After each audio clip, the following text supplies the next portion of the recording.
does that keep happening? Like that did that the last time. It is not cool. Does it? All right. Add me. So there I am. Where's Stephanie? Right here. Look, you're not on there. I'm right here. You're not there. I swear you're not. So let's move you there. Can you look at the camera for a minute?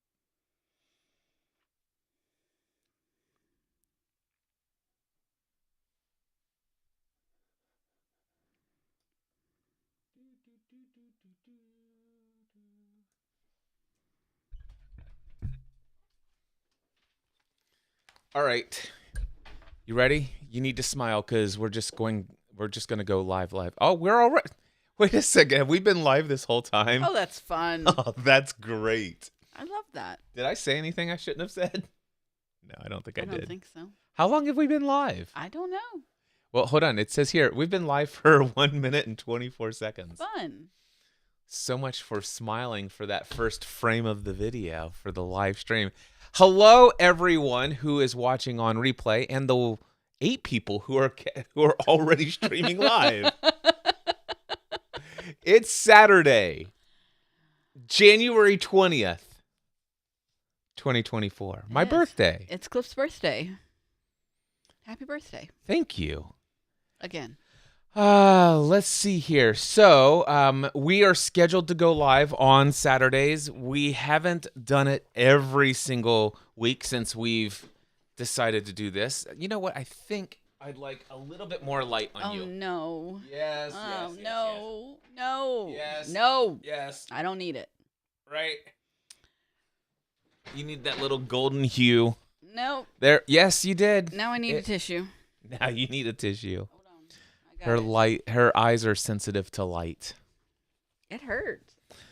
I Uh, walked the dogs this morning and nearly went blind. really? Well, yeah, the sun was reflecting off the snow. It was getting me from both directions. Lisa says, happy birthday, Cliff. Thank you, Lisa. Very thrilled to receive your birthday wishes. Let's see here. DJ Scoo says, yep, you sure have. He's referring to Being live. live. Yep. Let's see. DJ Scoob also says about 1 p.m. I'm not sure. What time you went live? Okay. Yeah. Okay. Miranda says, you stuck your tongues out. Did we really? You told me to look at the camera and I stuck my tongue out at you. Ah, I did. there you go. And that's just the face you make when you are like, you make this. You're like, I don't know. Anyway, yeah. Oh, well. Okay. And then DJ Scoob says, happy birthday, Cliff. Thank you. Hey, you know what? We have no idea what we're doing with our live stream today. That's not right. We have no set plan. Oh, We okay. have an idea. It's the MSU model. That's an idea. Yes. We have no set plan. Do you see the distinction? Would you like to explain in family-friendly terms what the MSU model is? It's making stuff up. Yes. Yes. That's what the we're- family-friendly model. Yes. And if you want to know the non-family-friendly model, You'll have to listen to a different podcast. you'll just need to substitute stuff with another S word. It's not family-friendly. Making stuff up. We got that. I got it from Rich Litvin. And by the way, DJ Scoob he meant 1 minute. We had 1 been minute. right when I was about ready to say, okay, let's make sure we're smiling because we're just going to go live. We had already been broadcasting for a minute. That's fun. And I bet you at the beginning it had me trying to, let's see here. I was moving I was moving you around like this. Yeah. Woo, Stephanie, look at that. Ah, earthquake. We got it. We were. Did- They were all here for it. Look, there's Stephanie and Stephanie. There's 2 of you. Perfect. I like it. All right, how can I fix this? I don't think you'd actually like 2 of me. I mean, if we're being honest. It's double the pleasure, double the fun, doublemint gum or something. Yeah, I don't think that applies to me. Yes. Yes. So MSU. What would you like to do today? Well, first of all, and foremost, if anybody is watching live and you want to engage with us, you want to ask us any questions, we're not currently. Oh, you know what? I wanted to bring this box over here and turn on Ecamm because then I can actually do the comments on a button box, my Stream Deck box. Okay. So, first and foremost, we don't have any plan as far as what we're going to do as far as creating content for podcast episodes. We're just streaming live, and we don't have to record any podcast episodes today, although it's very likely that we will. But at the beginning, what I'd love to do is just make a point to engage with anybody who's watching live. So if you do want to post a comment, by the way, if you're on LinkedIn, we will not see it. So if you're on LinkedIn, join us over on Facebook, facebook.com/Cliff Ravenscraft, facebook.com/Stephanie Ravenscraft, or on YouTube. And again, that's youtube.com/Cliff Ravenscraft or youtube.com/Stephanie Ravenscraft. In YouTube and Facebook, if you post a comment, we're going to see it live here. But using Ecamm, unfortunately, you can watch us on LinkedIn and you can post a comment and you'll see that your comment's there. Unfortunately, we're not getting that in our third-party software. So if you'd like to engage with us, no pressure to do so, but it's one of my first things that I'm making up is let's engage with our audience. Right. In fact, Mr. Espresso says, happy birthday, Cliff. You are 1 year younger today, aren't you? I remember you're mentioning the Younger Next Year book when you began with daily workouts. Yes, I actually feel younger today than I did when I was 31 years old, and I am now 20 years older than that. I don't know if I feel younger, but I act younger. Does that count? I guess so. All right, and he says, and you both look handsome today. Thank So you. handsome. Not just handsome, so handsome. Well, thank you, Mr. Espresso. And are you still dog sitting? Oh, this okay. Well, first of all, Wow. change of person. This is Troy Price, our friend from Kentucky. And Stephanie, I'll let you answer this one. No, she left about 10 minutes before we came down to stream live. Yeah, but we have been dog sitting for. Bless you. She's gonna sneeze again. Second, bless you again. Thank you. You're welcome. Excuse me. So, we had been dog sitting since last Friday, and which was Megan and Jacob's wedding. Cliff had Maggie and our dog Leo during the day, and then we hired dog sitters. We hired McKenna's friends to come be dog sitters while we were at the wedding. Saturday, we had Maggie all day, but Megan and Jacob slept here Saturday night because they had a very early flight, and it was easier for everybody to leave to take them to the airport from here rather than getting up, driving to their apartment, picking them up, and driving back to Hebron to take them to the airport. That just seemed like a lot of extra driving. So they stayed here and they got to see Maggie, and they left early Sunday morning for their honeymoon. And then we had Maggie all week.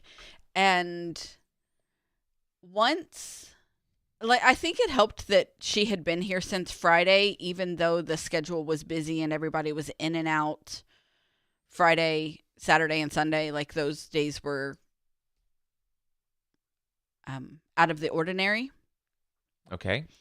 But Monday, when we woke up and it's just me, you, and the two dogs here, I think she falls into a very good rhythm and adjusts very well to the calmness that we live in. And they don't believe that she's a completely different dog when she's here and it's just the two of us, or just the four of us, versus when she's at home with the two of them. Yeah. And she is. She's a completely different dog. Completely different. Yeah. She takes on a completely different demeanor. Yeah. There's a different vibe in this house. Very. All right. So, by the way, Mr. Espresso says, by the way, I am a happy subscriber of the Train with Cliff podcast. It's my favorite podcast, such a huge influence on my life. Well, thank you so much for that. I am thrilled to have you as a subscriber to the Train with Cliff audio journal podcast. It's my favorite podcast as well, by the way. Although I did just publish a new episode of the Cliff Ravenscraft show yesterday. I saw a message in Voxer this morning from our friend Anna Sophie. Yep.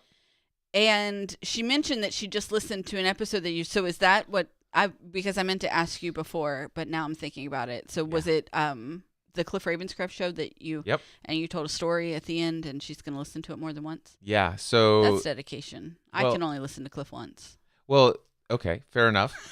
But so I think the title of the episode is The Power of Our Words. Okay.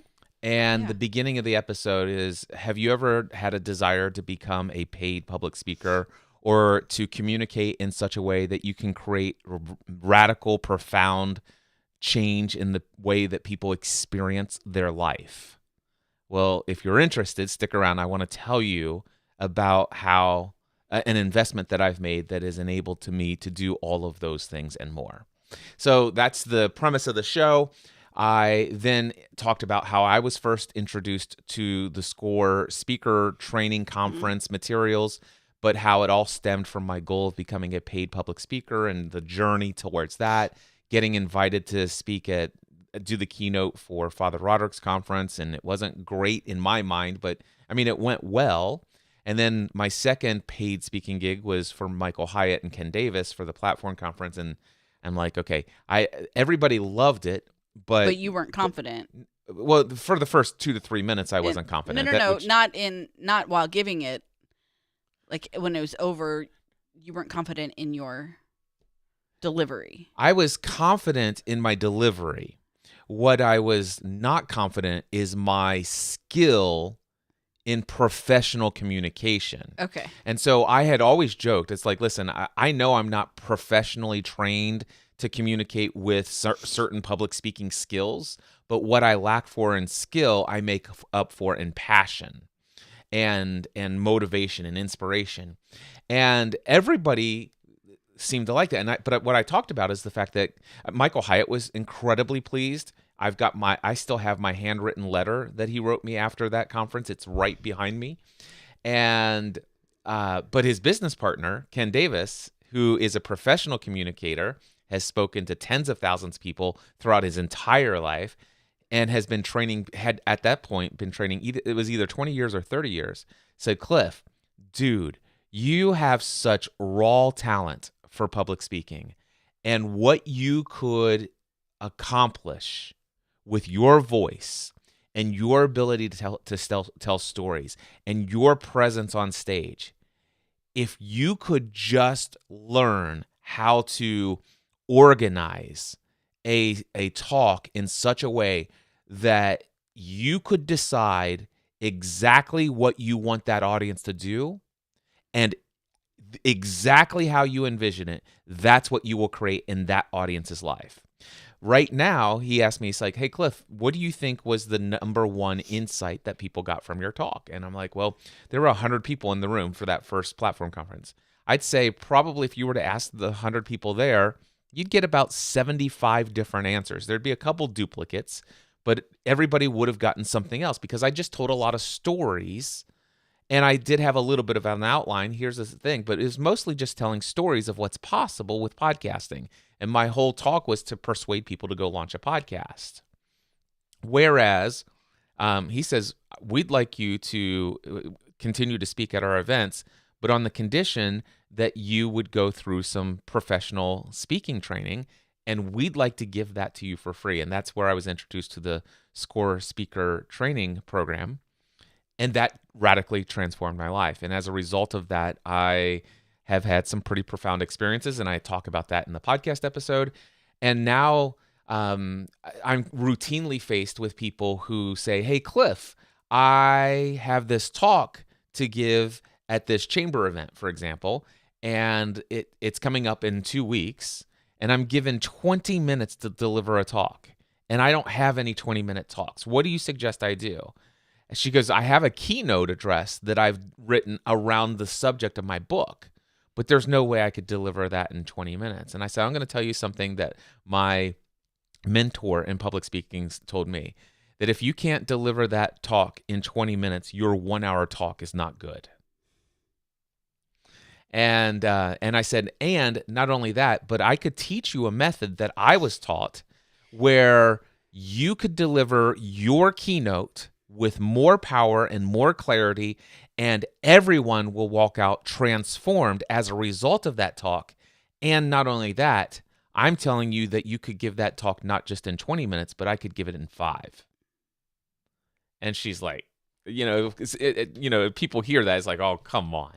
And so then I demonstrated. I said, I'm just going to ask you some questions, and I did this. And so I was just telling that story, but then I was on a one-on-one coaching call with somebody else on Thursday, and the same thing came up in my one-on-one coaching call. She had a ministry event that she was speaking at, and she had a 15 to 20 minute talk where she was supposed to talk about this thing. And I just asked her, I think, 5 questions.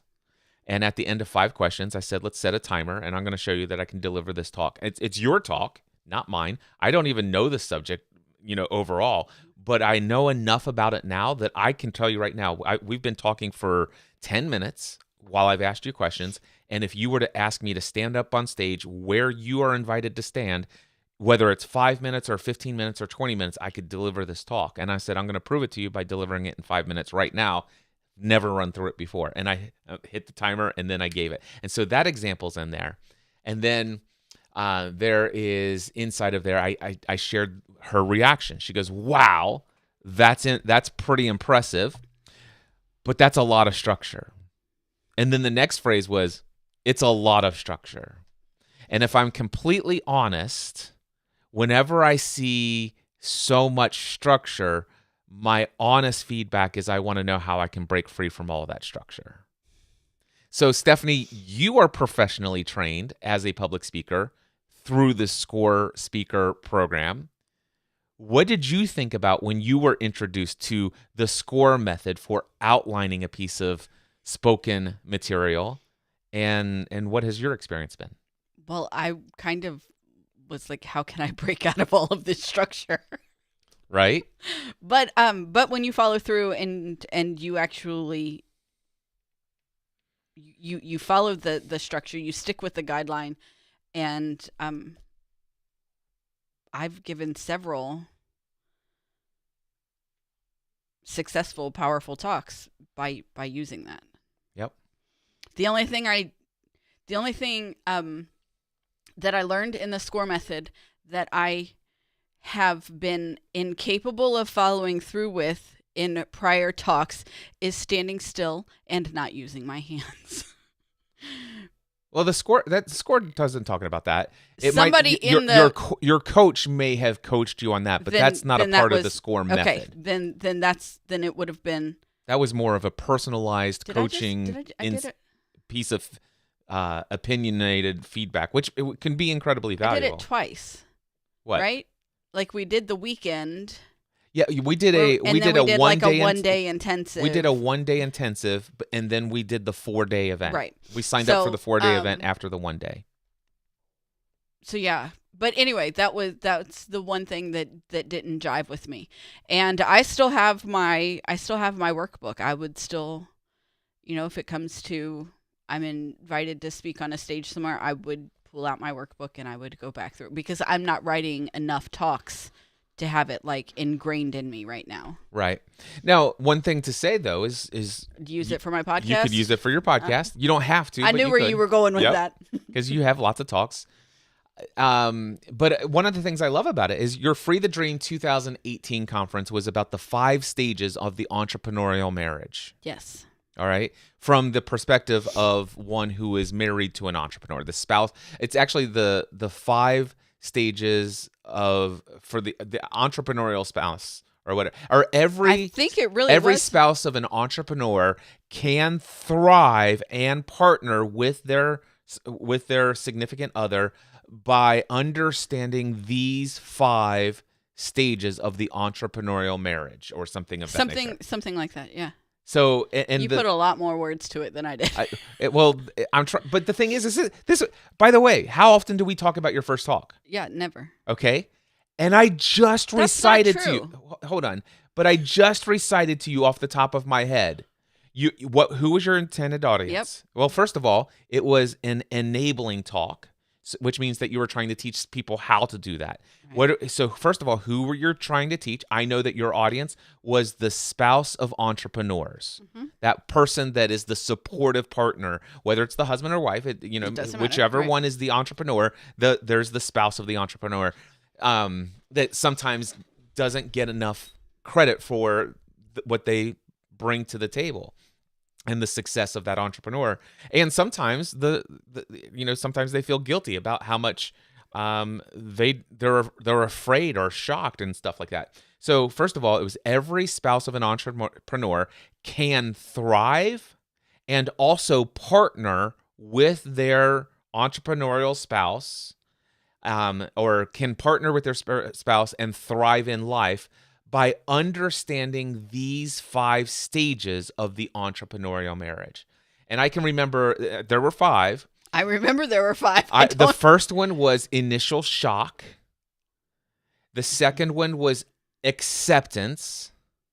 The third one is partnership. The fourth one was dream, and the fifth one was thrive. By the way, I'm just making those up off the top of my head. I know the first one was initial shock. I know the second one was acceptance. And I know that one of them was partnership, and I'm pretty sure that would have been the third. But the fourth and the fifth, I don't remember what they were specifically, but I do remember the overall tone and the overall thrust and the entire message. And I have not heard that talk since September 2018. Right. And because you use the SCORE method to outline it and to deliver it and to speak it, it still sticks with me today. That's cool because you remember more of it than I do. There you go. All right. So anyway, yeah, that. Okay. Oh, and by the way, the last thing about the Cliff Ravenscraft Show, episode number 718. At the end of it, after my client says the first thing when I think about that much structure is how can I break free from all of that structure? I said, let me tell you a story. And I talked to her about how Tony Robbins used, whether he knew it was the SCORE method, if he's been trained on the SCORE method. He's obviously been trained on a similar way of outlining and communicating and teaching in a powerful way, which in essence his was the thing. Any person can experience a change and be responsible for shifting their emotional state or the emotional state of another by following these 3 strategies. The first one is shift your physiology. Second one is shift your focus. And the third one is shift your meaning. And I said, because I remember that, let me tell you a story about Laura, who came into Clubhouse and was about ready to commit suicide and asked if I could give her any reasons why she shouldn't. And I'm like, wow, I'm glad that Tony's talk was so formulaic that, Cliff, anytime you are experiencing work with someone who needs a shift in their emotional state, I'm going to teach you right now that you can immediately shift anyone's emotional state if you will just use these 3 strategies. Strategy 1, shift their physiology. Strategy 2, shift their focus. And then strategy 3, shift their meaning to what they were previously focused on. And I said, because it was so formulaic and so simple and easy to recall, in this moment, it helped save somebody's life. And so I tell the entire story of Laura and how I applied those 3 principles. And the funny part is as I was telling that whole story, I'm literally using the SCORE method to tell the story. Anyway, it's a pretty powerful episode. Okay. I was so on fire to create. It's like, man, I don't ever want to create episodes of the Cliff Ravenscraft Show unless I feel inspired. And I'm like, and you were inspired. Oh my gosh, I should edit that coaching call I did with so-and-so, and I took out all of her voice, and it's a powerful episode. It's worth listening to more than once. If you're not my wife. I listen to you quite a lot. All right. So, by the way, I left that comment on there the entire time. Let's see what else is next. Amazing. So DJ Scoop says, you're only as old as you feel. May you live as long as you want. And never want as long as you live. Thank you so much for that. Anna Sophie says, ha ha ha ha ha ha ha. We love you, Anna Sophie. And then Anna Sophie says, I'm sure I couldn't do that either. And But you can. So. What does she mean? Listen to me twice? I don't know. Well, no, because she already said she was going to. I know. So. All right, let's hide comments. Anybody else that wants to comment, feel free to comment. Stephanie, what do you want to do next? It's your turn to do the MSU part of this live stream. I don't actually like the MSU part of this stream. Although what do you mean you don't like it? Well, I don't like when it's my turn. Okay. She says not talk with my hands. Oh yeah. And by the way, I think talking with your hands can be an incredibly powerful thing. Well, I know there was a part of my Free the Dream 2019 talk where I used my entire body. So I was talking about I was talking about a place that I was in where I was resistant to the teaching that was happening, and I didn't want to be there, but I had promised myself that I would stay. Even while during this talk, loads of people are getting up and leaving the room because nobody wanted to talk about what their trauma, and or nobody wanted to listen to their mama trauma. Yeah, and so I just made that up, by the way. You did, yeah. But the teaching that I was in is actually called the mother wound. Anyway, mama trauma, and so I think we might coin that one. We'll keep that one for ours. Yes. But so here's the thing. So during my talk, I'm saying, I have committed to myself that Trademark I'm going to stay. Cliff Ravenscraft. I'm going to but I'm not going to be happy about it. And so during my talk, as I'm telling the story, I was like, so I walk into the room and my shoulders are slumped, and I've got a grumpy face because I'm not happy to be here. And I walk over to my chair and I pounce down, and my feet hit the floor really hard. And so I did that in my talk, and somebody was telling me afterward that like they were feeling the same things that I was describing. Yeah. And that talk, a friend of ours who is a public speaker came up and they're like, you could make like $10,000 for giving that exact same talk over and over and over again. Yep. Anyway, so I got better.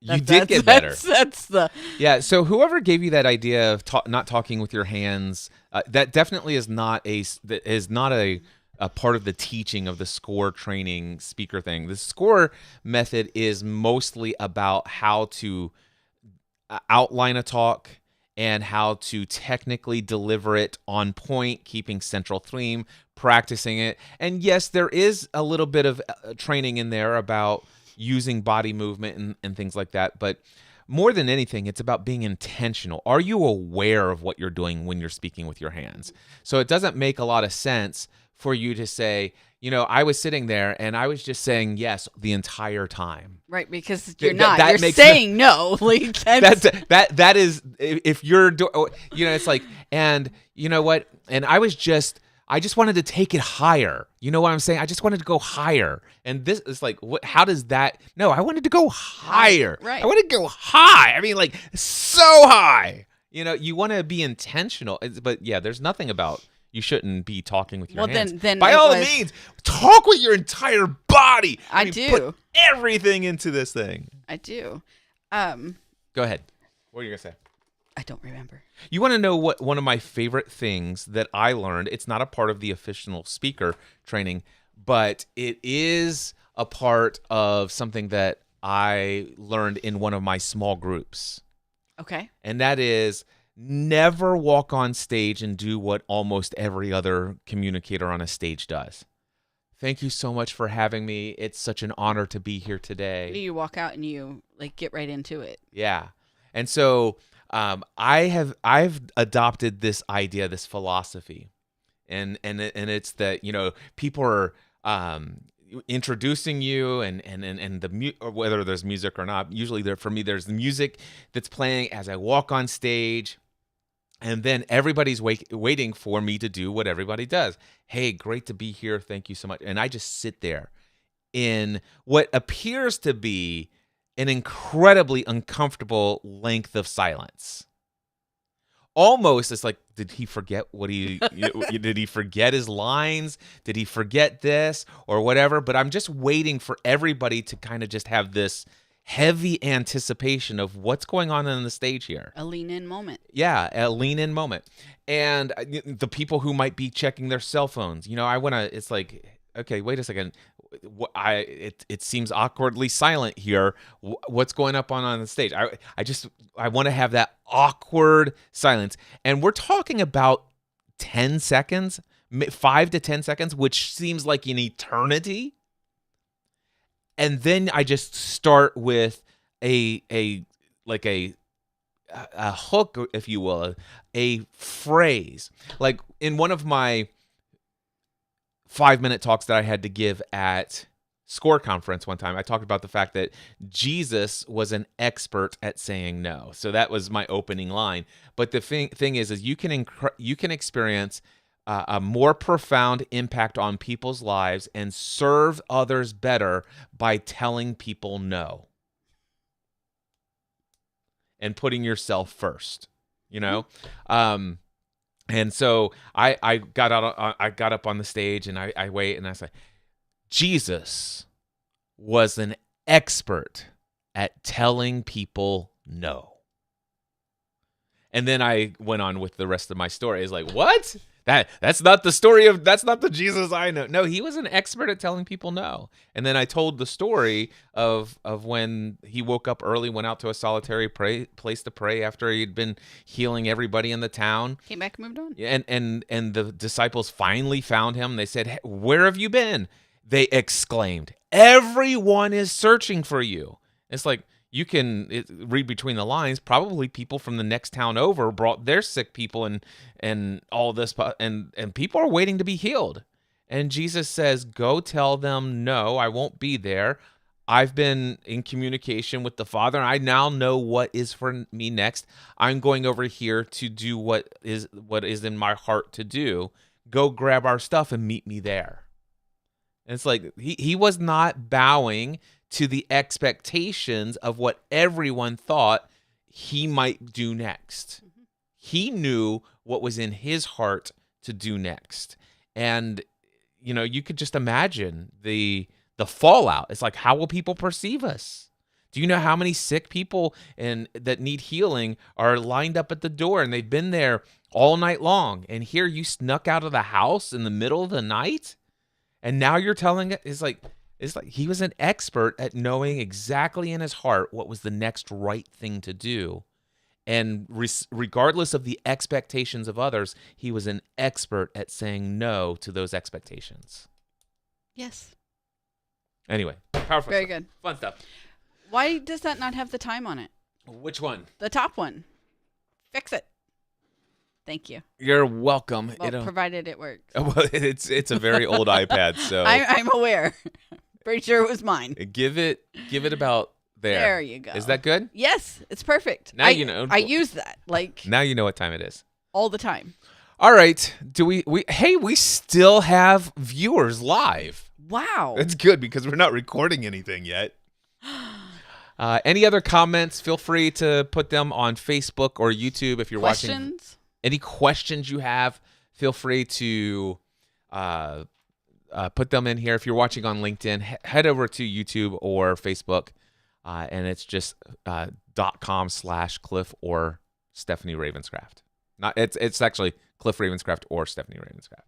Correct. What shall we do next? What should we do next? I don't know. Where are your cards? Do you want to do the cards? Let's try them. All right. So should we do a family from the heart on these cards? If you want. All right. Here we go. We're recording a podcast effective right now. Oh, wait. I'm going to format my card. I don't know if there's anything on there, but if it was, it's not there no more. It's not there anymore. I think that was a double indicator. I just listened back to the episode 718 this morning of my show, and I made like 3 egregious thing. Like my podcast episode starts with a double negative. And then there was, I said, and my client had already delivered her talk, but actually prepared her talk was what I meant to say. And I'm like, why didn't I edit this? All right, here we go. Welcome to another episode of The Family from the Heart, a podcast that is devoted to giving you a behind-the-scenes look into the lives of the Ravenscraft family, a family that has given up on the ordinary to pursue the lives for which they were created. Now, here are your hosts, Cliff and Stephanie. Welcome back, everyone. Cliff Ravenscraft here. And that over there in stunned silence is my wife. It's not stunned. I'm scared. Why are you shouting? I always shout. I actually know that. I'm pretty sure that I heard you recording the Cliff Ravenscraft show we were talking I about can't earlier. hear you. You're whispering. I'm going to have to crank up your mic. I'm not whispering. I am definitely. You are ridiculous.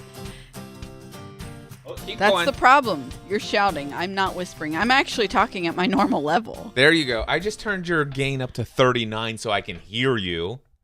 So you're deaf in your old age. I am getting deaf. My hearing It's is not not what me. it once was. But I hear myself loud. Because you're shouting. And you should shout as well. You want me to start talking at your level? Like, No, 'cause this actually hurts my throat. I would have to turn down the gain again, and I just want you to talk like your normal whispery self. I am. Take the headphones off and you will know that I am. Stephanie. Cliff. Happy birthday. Thank you. We're recording this on Cliff's birthday. He is now deaf and old. What'd you say?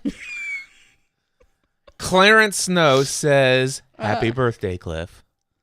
And he says that his daughter is looking very lovely today. I'll even Thank throw you. Look at that. I'm even throwing that one up on the screen right there. Do you see it? I do. Thank you. All right. And I agree. You're looking rather lovely today. Thank you. Absolutely I showered gorgeous. and put in effort. Nice.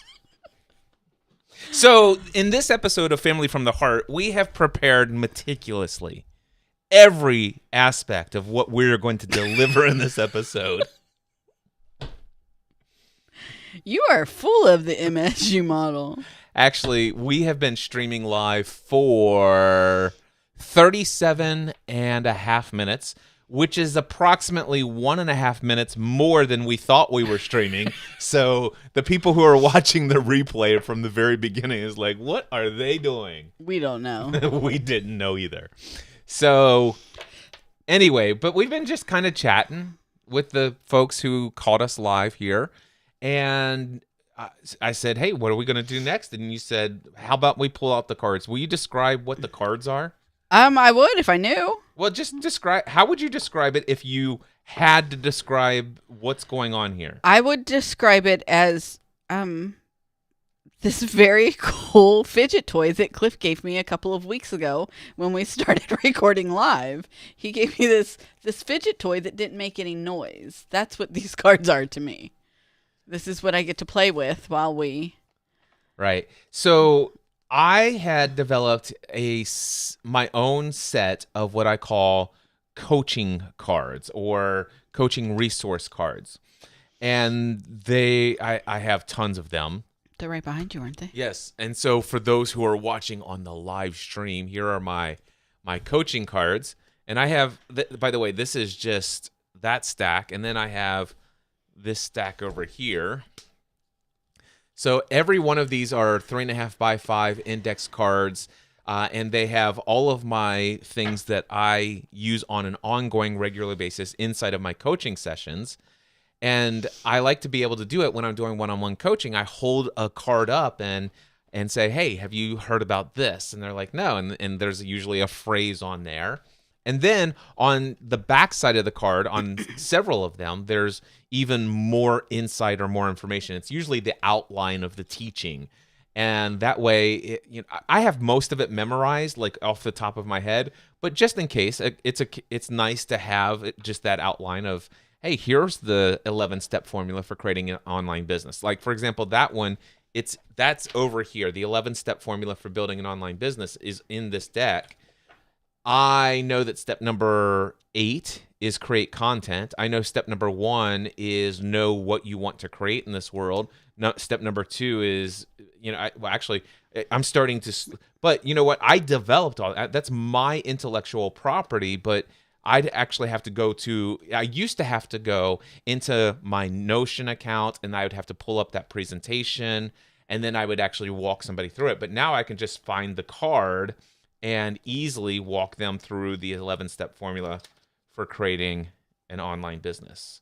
So, and I'm not going to... It's hidden in that stack. It's in here. There's just so many right now. The thing is these are all out of order now because, let's see here. Do you fidget with them? I don't fidget with them. Then why are they out of order? You know what? I'm just wondering, 'cause these are coaching and that's not that. I think it might be in my pink cards. So these are color coded. And let's see here if I can find it, because now that I mentioned it, I'd probably tell you real quickly what are the 11 steps. But he can't find the card, so yeah. Anyway, so he can't tell you. This is the problem when you have too many cards in your deck. Anyway, so I started creating these, and then a lot of people says, "Oh my gosh, how can I get those cards?" And they're like, oh, "Okay, so this is a 10-step formula for achieving any goal." And here's the 11-step formula for building an online business. So on this card right here, I can tell you step number 1, determine your destination. What is the lifestyle benefits that you are going after? How much money do you want to generate from your business? This is step number 1. Determine what your outcome is. All right. Number 2, identify where you already add value. I talk about building an inventory of value, and I describe what that is and how it builds your confidence and how much value you bring to the table already. I talk about a 6-question survey that you can send out to people in your community or a bunch of your friends or people that you've worked with in the past so they can tell you what value they got out of working with you. I can actually talk about what is your zone of genius, that thing that you do specially well that you're kind of on this earth to do, and I've got ways to help you determine that. So that's all part of step number 2, identify where you already add value. Step number 3, determine who your exact ideal customer is. And by the way, there are 5 key ingredients for a profitable ideal customer. Number 1, people with money. Number 2, who have a problem that they are willing to pay to have solved. So first of all, people with money, they have a problem and they're willing to pay to have it solved, and that you can solve. And number 5, that you want to solve.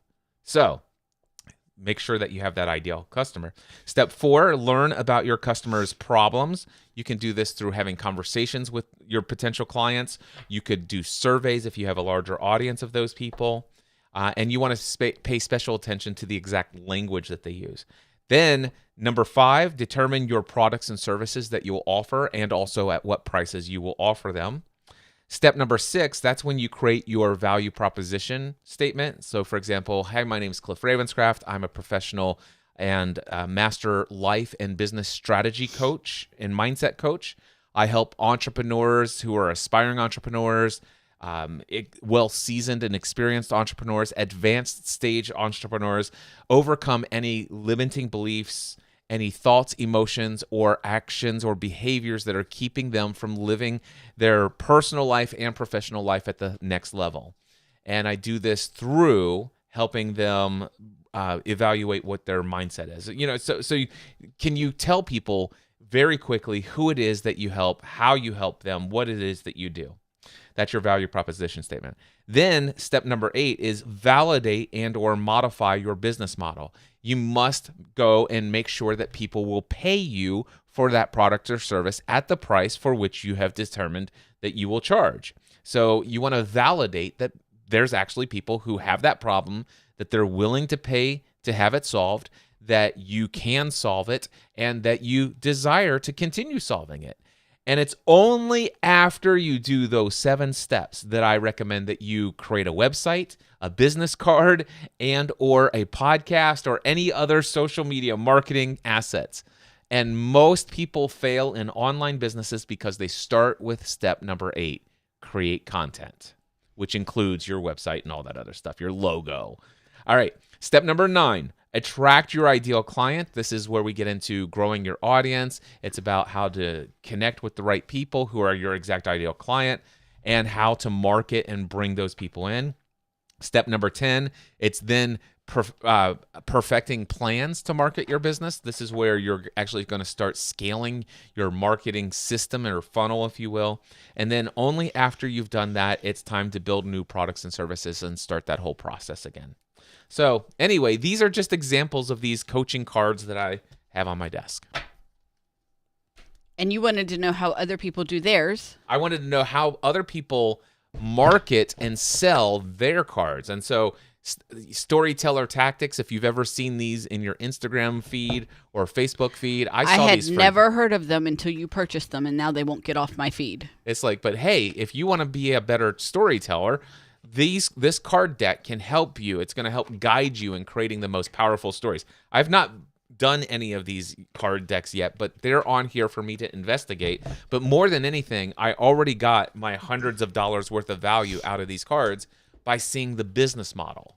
So it's like, wow. I not only that, I see the quality of the cards, the design of the cards. I see the quality of the box material, and I've seen all of the marketing assets. I've seen all of the email follow-ups. I see the online courses that you can sign into at no additional cost as a result of the purchase. So that's what I did. I purchased those card decks. But then on Amazon, I saw something I'd never heard of before, and it was just this deck of cards called Ikigai. Let's see here. Ikigai. Ikigen. Anyway, Ikigai is a Japanese method of how to create your reason for living and your purpose and all this other stuff.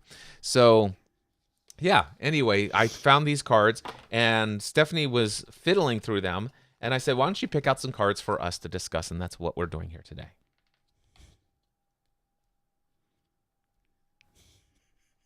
I'm done talking now. I got it. I just wanted to make sure. Whoo! Yeah. Anyway. What do you want to do? So you want me to just pick one? Pick a card. Or any card. Do you want to pick them? Because I've already chosen the cards. And so if you pick the card, then I will be picking surprised. This card. Yellow. All right. Is yellow the soul? I don't know. Well, hold on. Red's the heart. I think yellow is... Yellow is the soul. The soul. The real me. The real me. The real me. So we're going soul level today. Soul deep. Here we go. By the way, neither of us has looked at these cards at any length other than Stephanie just picking out, just by looking at it. This is the first time we've ever used these cards. How to find your verb. Ooh, your verb. Yeah. Do you have a verb? I don't know. I'm going to find out. I have my verb. Do you? Yes. Okay. Do you want to know what it is? Before you answer, because I haven't not seen this card. Sure. My verb, I believe, is to encourage. Okay.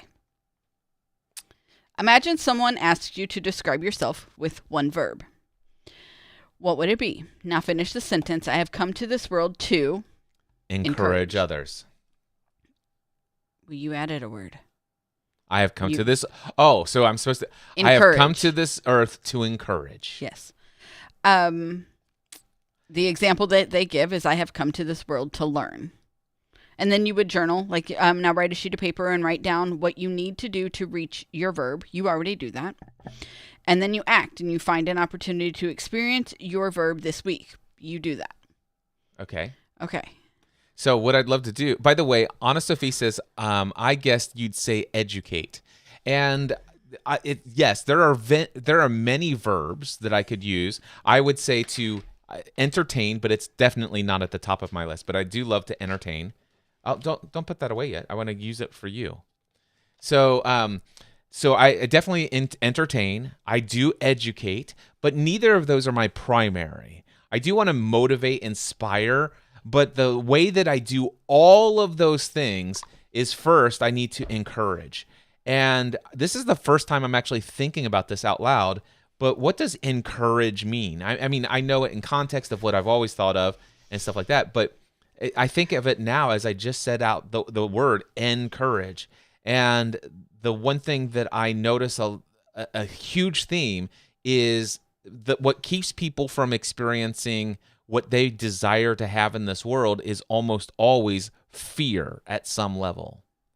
All right. And fear is or being stuck in fear is a lack of having courage.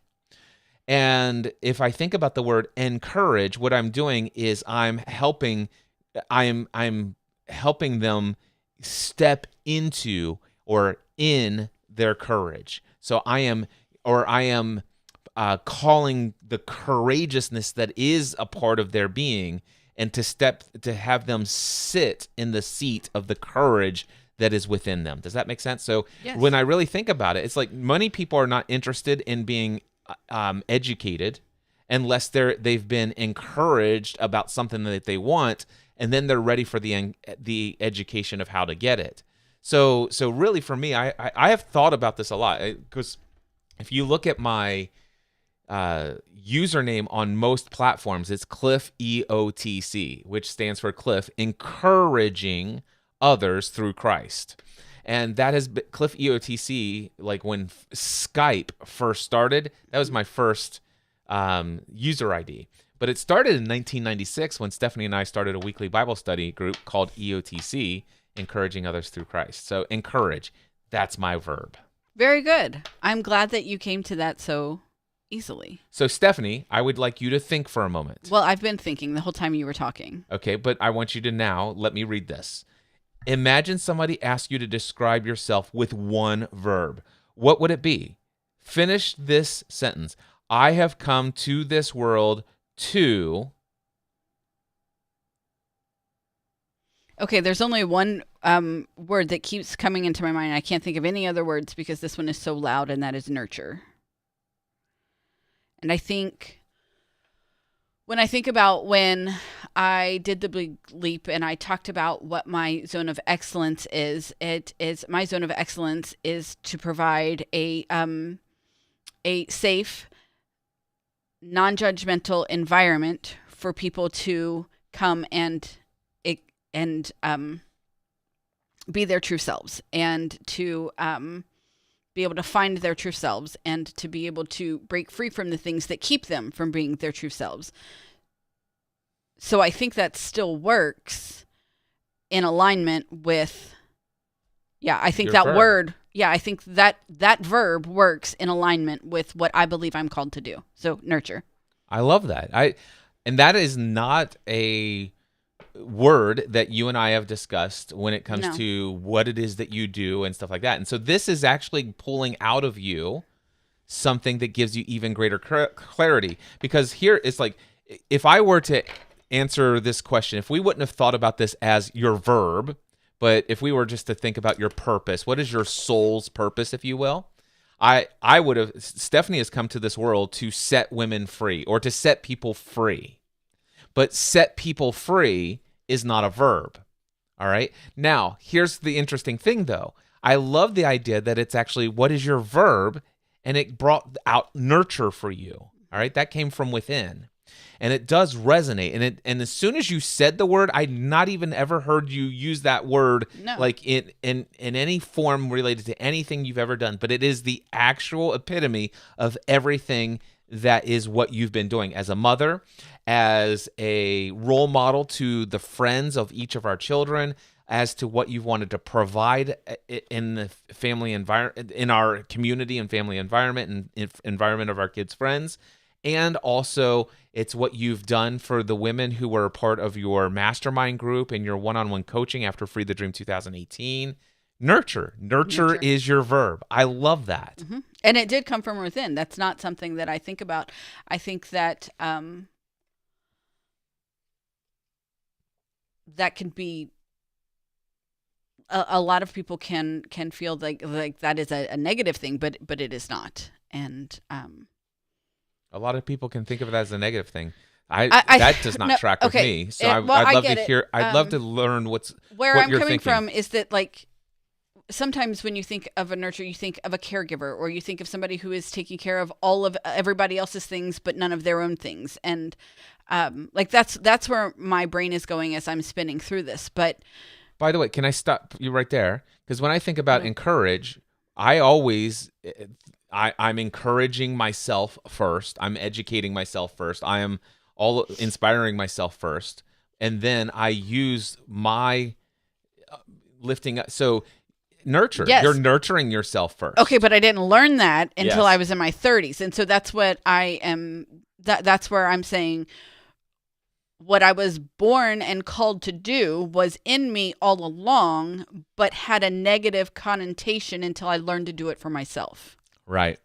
Like that makes sense, right? Mm-hmm. Okay. That's where I was going with that. Okay, so the next prompt on the card here says write, but we're not going to write it. We're going to speak it out. Mm-hmm. So, Stephanie, now take a moment of this live stream and the recording of this episode of Family from the Heart podcast.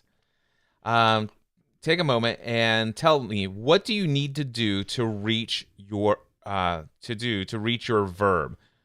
So, for example, if yours is I have come to this world to learn, it says, for example, to learn, I must listen carefully, look for information, take a risk, travel around the world, etc. All right. So now for you to nurture, what is it that you need to do in the next week? Is that what it says? No, it says now take a sheet of paper, write down what you need to do to, okay, so not just in the next week, but what do you need to do moving forward now that you understand that nurture is your verb?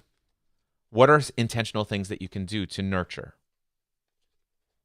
It's engaging with people. It is being open to the moments. And this is one thing that you've commented on before is that like I have relationships with not relationships, but I have acquaintances with the cashiers at Kroger, and there was one several years ago, and I knew what was going on with her in her life, and I sat and I didn't sit, I stood at the checkout and talked with her about it, and like being open to those moments is what I do.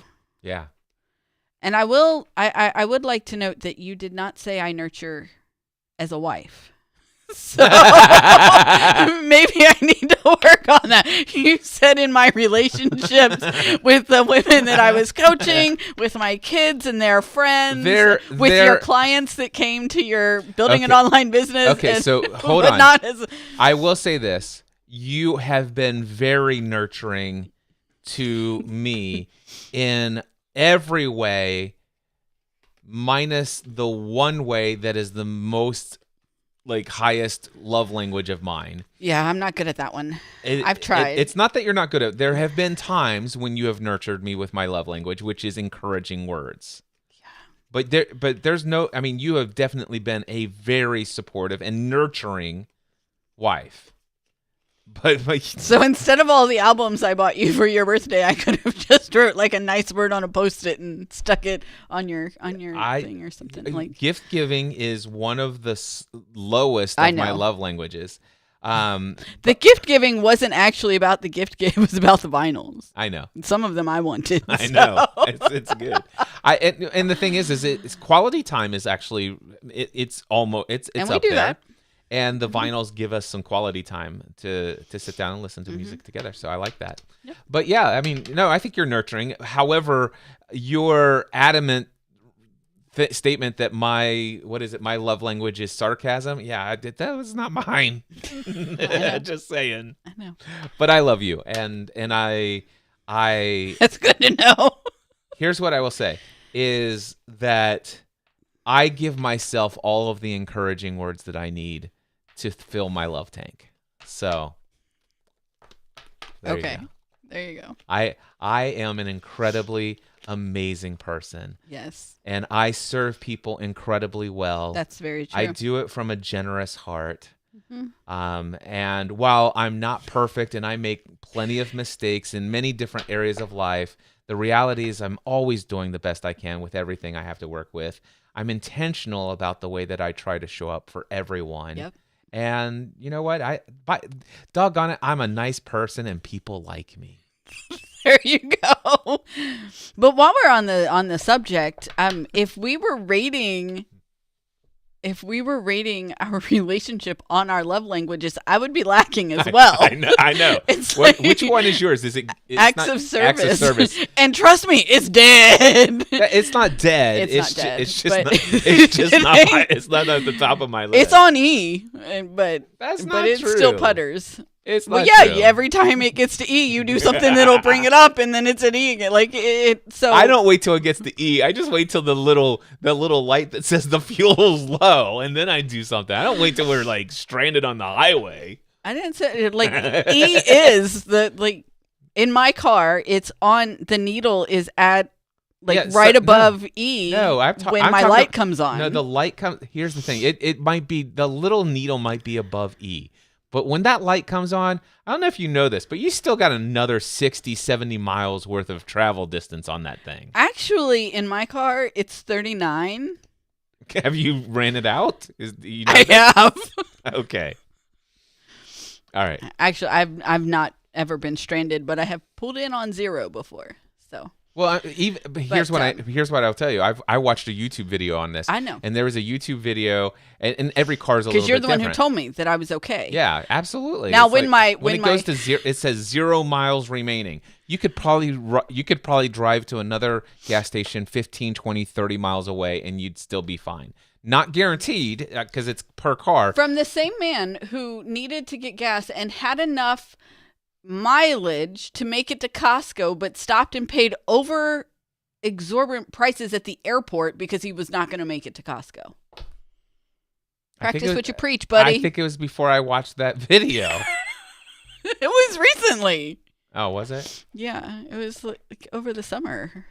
Huh. Anyway, but Anyway, don't know. so we're both lacking in speaking each other's Love language. love language.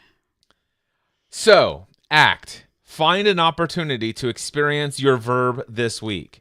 For Okay. example, the learn was find an online course where you can learn something.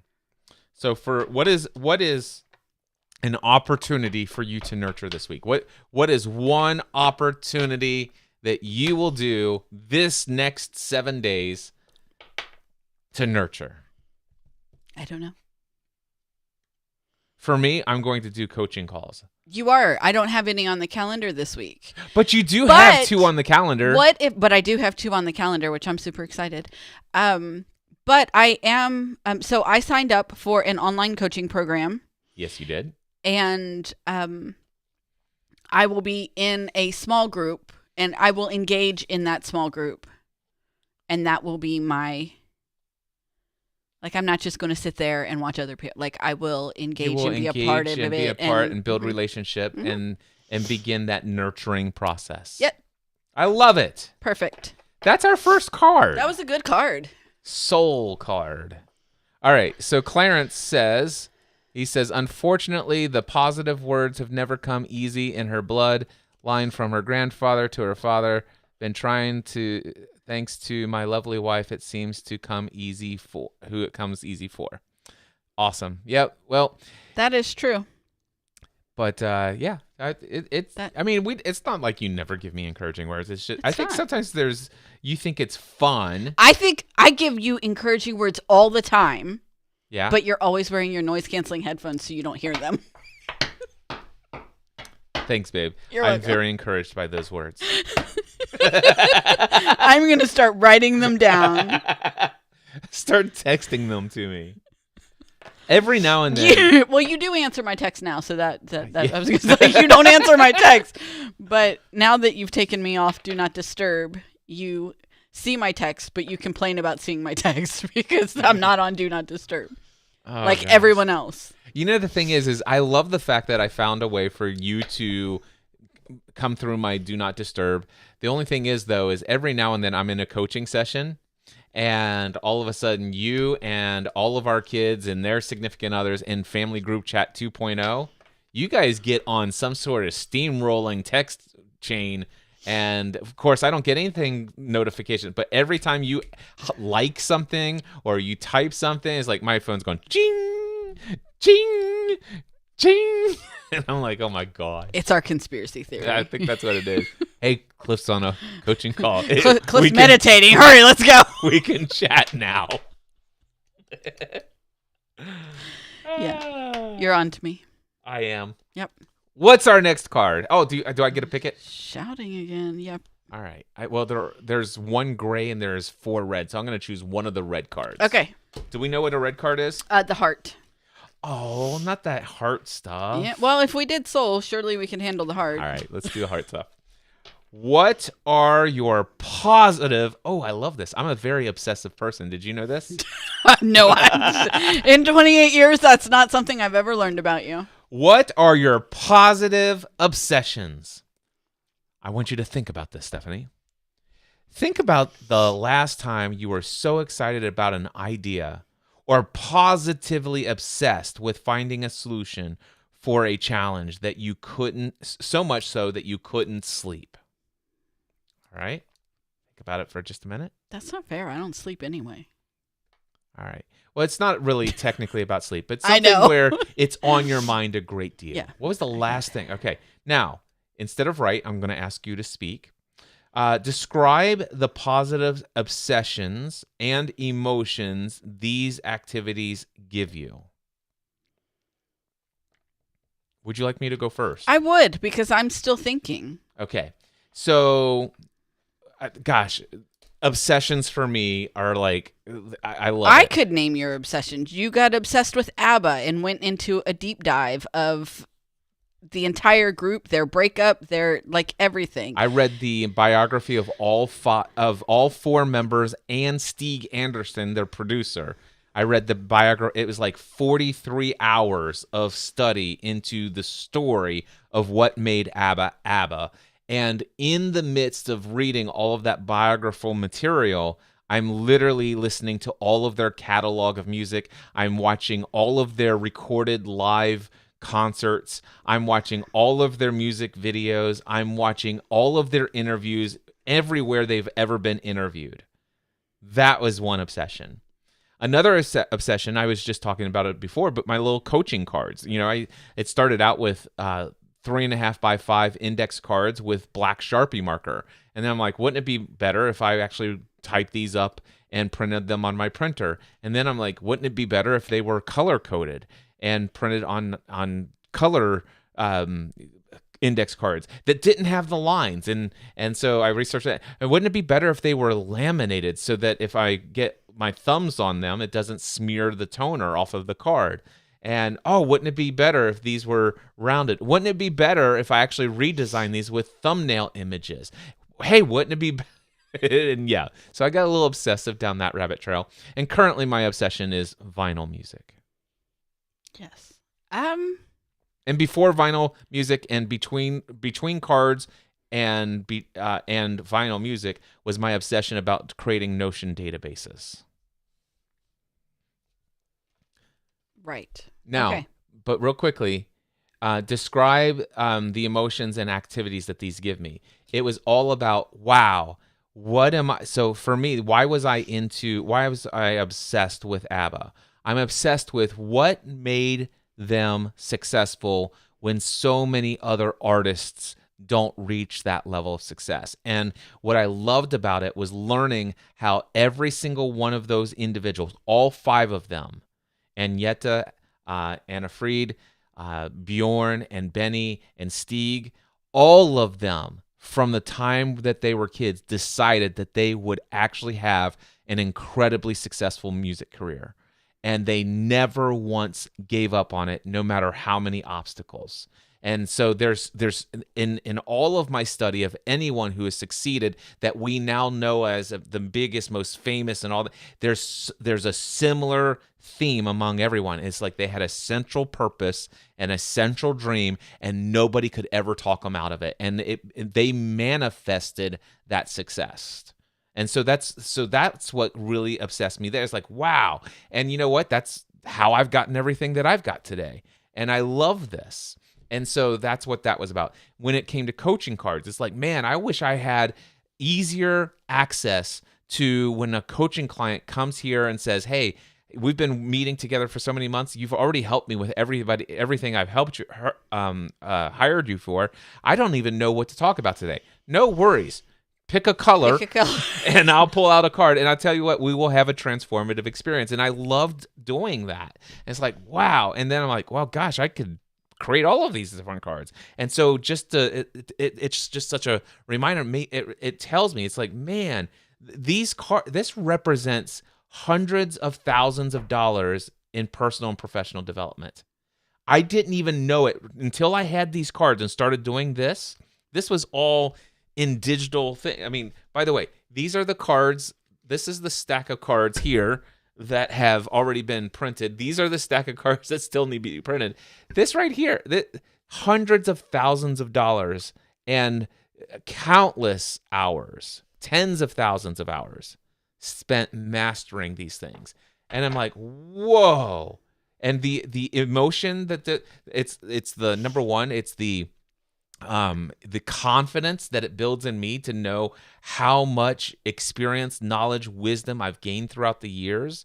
It's to know that I have these tools and I can communicate them at will, that it's easily and accessible. And so that's why that was an obsession.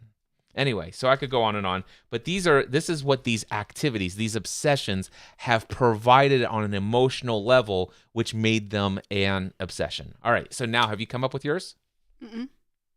I'm not a very obsessive person, I don't think. I don't. That like, is baloney. The only thing I'm obsessive about is reading. Like, I really think that is the only thing. Hello? So, if you want I am obsessive about reading. Yes. I have. Pull out your Kindle and tell me what your rankings are. I left my Kindle upstairs, I will have you know. Well, open your Kindle app and go to your It's going to stats. take a second to load because That's fine. Doesn't get loaded often. By the way, while you're waiting, I'm going to tell you about another obsession of mine. Another obsession of mine is meditation. And today, I have not yet meditated, but today will be... That's too close. Hold on. No, it needs to take a second. It should have auto focus on there. It's still seeing my face. Here. Did that do it? No. Nope. Just, all right. There you go. Here you go. It's here. $6.95. 696 today will be my 696th day of meditation in a row. And so far I have meditated a total of 35.6 thousand minutes. Say that again? 35.6 thousand minutes. Gotcha. That's since 2020. Okay, so my absolute favorite obsession is reading, and really is the only thing I. Oh, by the way, has reading a book? Has there ever been a book that you were reading and you just refused to go to sleep at night? Not because you weren't tired, but you just had to finish the book, Stephanie? Oh no, that never happens. All the time. I don't know if I have any obsessions. No. It is I don't go from obsession to obsession the way you do. That's what I meant by that. But think about the last time you were know, so excited about something, you were positively obsessed. And for you, it'd be reading. It would be reading. Yeah. And that is not the last time. That is an ongoing thing. It is the last time. It is. So it is the most recent. It is right now. Anyway, but what I was pulling up was on my Kindle app on my iPad, I have read for 1,342 days in a row. 1,400 and what? 300. 1,342. 1,342 days in a row. Give me just a second. Would you like to know how many weeks that is? Yeah, how many weeks? 286. 286. Divide that by... I have not 52. missed a day of reading 6 since years. March. Mm-hmm. I have not missed a day of reading since March 19th of 2020. No, May 19th of 2020. Okay. Okay, but the weeks is July of 2018. Yeah. So, reading is my obsession. I read every moment that I can. And let's see, how many books did I read in 2023? Cliff showed me this very, very handy tool because I don't I just use my Kindle Unlimited mostly. There are not many authors that I follow that I buy a book for, although there are some. Well, you pay monthly But for I Kindle pay monthly Unlimited. for, So right. these authors are getting paid. No, I understand. So just wanted to say you're not like, yeah. Anyway, go ahead. Right. But You're just not buying the books to own. I'm not buying the books to own, but I have read a book and loved it so much that I buy it. Yes. Like that has happened. Yes. You showed me that the Alexa app on my phone can read a book to me. And if you can get used to her voice reading to you, which I did, I can now listen to books while I am doing the dishes, while I am Walking the dogs. Walking the dog. We do that in the morning. Although we by have the to way, hit the sweet spot. Another obsession might have been making wreaths. I don't know if that's an obsession because it's not something that I don't know. Maybe it was at a time. It was Yeah. it was a short time obsession. But I do have an obsession with making sure my front door is not naked, which it currently is. But I've been kind of busy. So there's that. Anyway, but the Alexa app will read my books to me, and so I can do it while I'm cleaning, and I can do it while I can, listen while I'm doing all kinds of other work and walking the dog and driving the car and all these things. I don't have to be so dependent on sitting down to read a book. So I do that a lot. What? Would you like to know how many books I read? Sure, go ahead. In 2023? Yes. 272. That's crazy. That's obsessive. That's what I said. Yeah. So that all right. This so is question for you. First of all, would you describe that as a positive obsession? yes. Okay. And what emotions does this activity give you? Depends on the story I'm reading. All right. But describe it. But for me, reading emotionally, how is it making your life, how is it adding quality to your experience of life emotionally?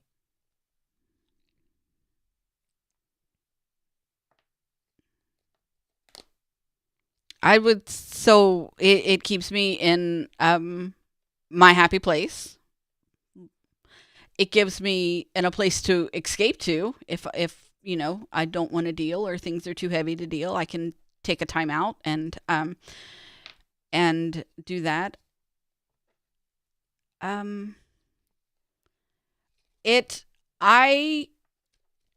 sometimes just find sheer joy in the way someone else will describe something that I'm feeling or that I've experienced, and they've taken it and they've put it perfectly to words. Yeah. Wonderful. I sometimes will be in bed and almost ready to go to sleep, and all of a sudden you're like laughing out loud hysterically. Right. So you get It's a funny. lot of humor and stuff like that. There's a lot of joy that comes with it. There are sometimes that I see, There's sometimes a good cry, Mhm. but it does a lot. Okay.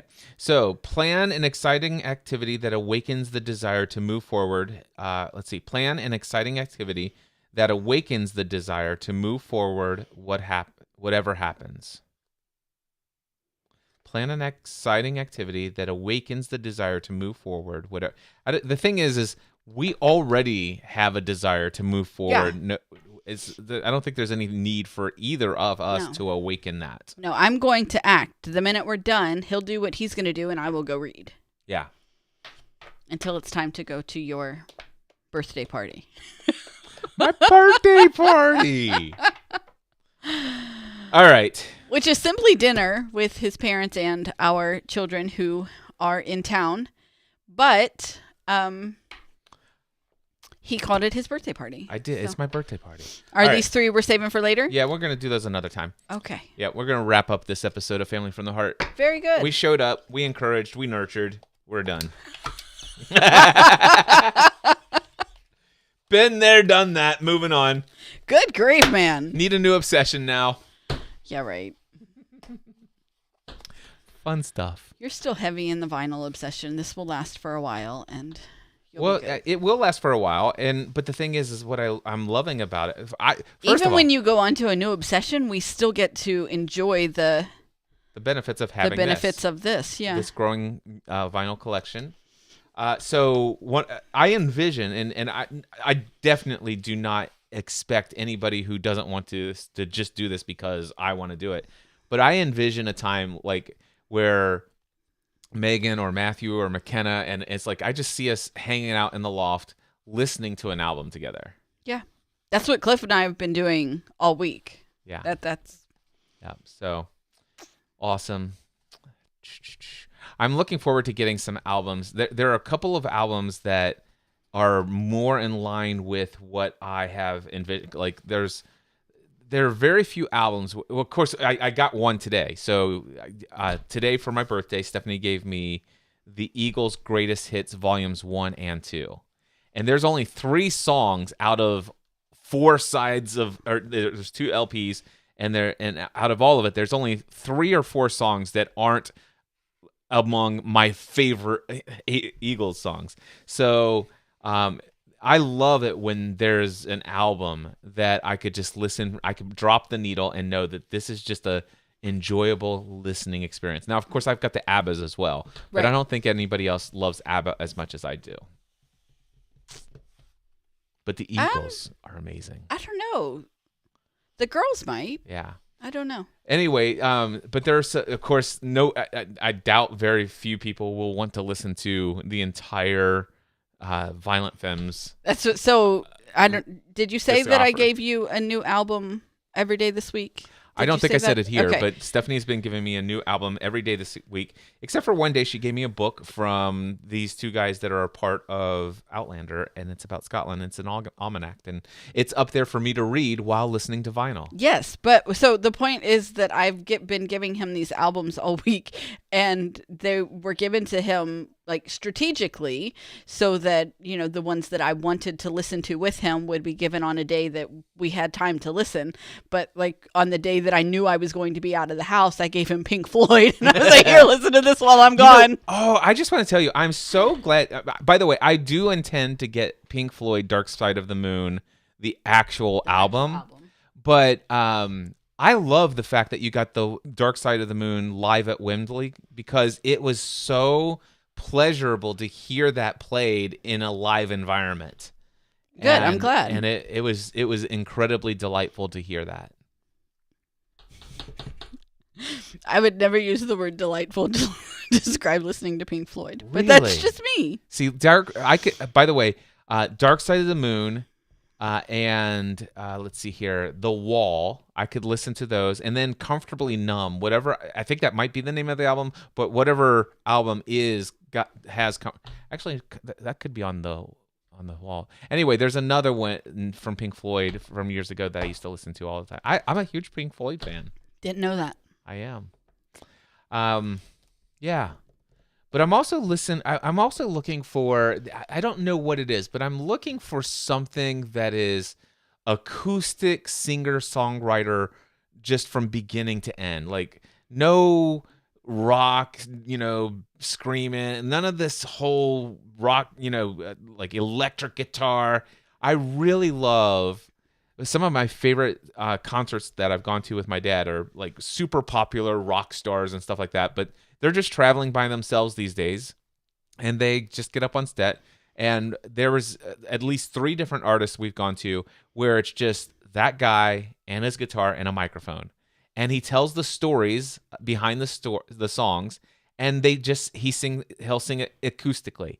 And even if I don't like I can tell you right now, there are hundreds, maybe thousands, hundreds at least of songs that it would be painful to listen to that song in its original produced version. But if the artist did an unplugged acoustic, just the voice and the guitar of that same song, it's hard for me to find songs where that isn't acoustically you don't like. Yeah, I just really like singer-songwriter acoustic settings, and so I'm looking to find out. It's like, And by the way, these aren't acoustic, but I want. Is it Tapestry? Who is that? Carole King? I don't know. Anyway, there's 2 artists that I want from the 70s that are female artists. So Tapestry is one album I know I want. I think it was Carly Simon. And then there's the thing is Linda Ronstadt. A huge fan of Linda Ronstadt, but I want a Carole King, and so I want Carole King and Carly Simon albums because I love their voices and I loved a lot of their songs, but I wonder if the rest of their songs will live up to it. But anyway, all right. Anyway, I'm just having fun, just that. Stephanie, I love you. I love you. You're amazing. Thank you. Not so bad yourself. And with that, we're going to end this podcast episode. Not the live stream yet. Don't go away. But we are going to end this podcast episode. Oh, real quickly. So some of you probably know that Stephanie has wanted to do more of her coaching one-on-one. She has plans to start a new mastermind group at some point in the near future. And the wedding is now behind her and us. She has now decided to take up a challenge. And Stephanie is in the process of booking 100 coaching conversations on her calendar within the next 90 days. I am.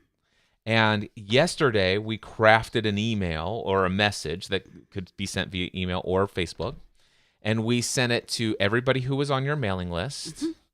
We sent it to all the women that attended Free the Dream 2018, 2019, who saw your talk, who we thought would be very much interested in making that connection with you and having a coaching conversation. We sent it to a bunch of people who you've had conversations in the past with on Facebook Messenger. And you already, this was just yesterday afternoon, like right before the end of the day. Yeah. And you already have 2 of your 90 calls, or 100. 2 of your 100 calls booked. And just want to let you guys know, Stephanie is looking for 98 more booked coaching conversations. So if you are hearing my voice right now and you would like, and here's the situation, Stephanie is looking to get more experience coaching. Now, she's had coaching experience in the past. She did a paid mastermind group for over a year and did one-on-one coaching for over a year between Free the Dream 2018 and Free the Dream 2019. But then McKenna, she wanted to focus on McKenna. And then everything up until the wedding. And now she's ready to get back into it. But she wants to really get into that groove of coaching in a lot of different areas, a lot of different types of people. And here's the interesting thing. She's offering this coaching session, no strings attached. It's complimentary, full-blown 1-hour coaching session with her. And not only is there no expectation and no obligation you ever become a paid client, it's an absolute guarantee during this first complimentary 90-minute one-on-one coaching session, Stephanie will not even mention the fact that you could hire her for more coaching, and there will be no pitches, no asking for about anything of that nature as far as you becoming a paid client. But she is looking for people who are serious about a one-on-one, 1-hour coaching experience with her. And so if you are interested, Stephanie has a link that she can send you. All you need to do is email her, Stephanie@StephanieRavenscraft.com. Is that correct? That is correct. Did I get it all right? You did. Excellent. You make for a very good commercial. And here's what I want you to hear. We'll put this out. This will reach probably about 1,000 to 2,000 people on Family from the Heart. It's already gone out to the 9 people who are watching the live stream currently, and the videos on my YouTube channel, your YouTube channel, and Facebook combined, and maybe some folks who are watching on LinkedIn. This is going to go out to probably another 300 to 500 people in video form. And here's what I can tell you. If you're thinking, well, I want to leave that for someone, Stephanie has a strong desire to book 100 sessions by the end of the first quarter. These are no strings attached, no expectation, no obligation you ever become a paid client. And I promise you that if you have any desire to be coached by Stephanie, complimentary, no strings attached. There's room for you. Out of everybody who will hear this, at most 20 or 30 people are going to respond to this. Our question is, are you going to be one of them? Male, woman, doesn't matter. Sign up, or actually just go over to email Stephanie@StephanieRavenscraft.com. Until next time, we encourage you to Live your life on purpose. Mindset Answer Man. All right, that podcast episode is complete. Perfect. Now what? Now I'm going to go look for a snack, Okay. because if dinner's at 3, just a snack to hold me over. And I'm going to read. Would you bring me down a grape Zevia? Yeah, why don't you fill up your fridge anymore? I don't know the answer to that question. Okay. I mean, I thought it was a pretty good question. It's a pretty good question, but I don't have an answer for you. Okay. So I'm going to go find a snack. And the book that I'm reading right now, the chapters are really long, so I'll probably only get one chapter read. My birthday before- party is in 1 hour and 20 minutes from now. I know. Which is why I'll only get one chapter in, because we will have to leave in 1 hour. I think what I'm going to do after you... well, first of all, we're going to end this live stream. Yes.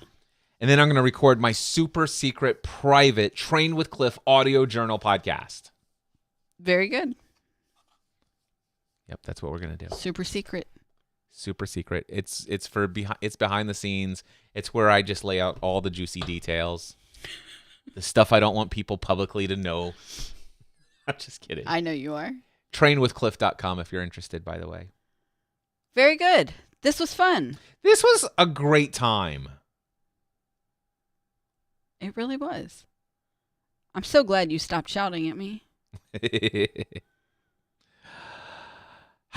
Okay. Beautiful day. All Wrap right. it up. I'm ready to go. I'm hungry. Bye. Bye.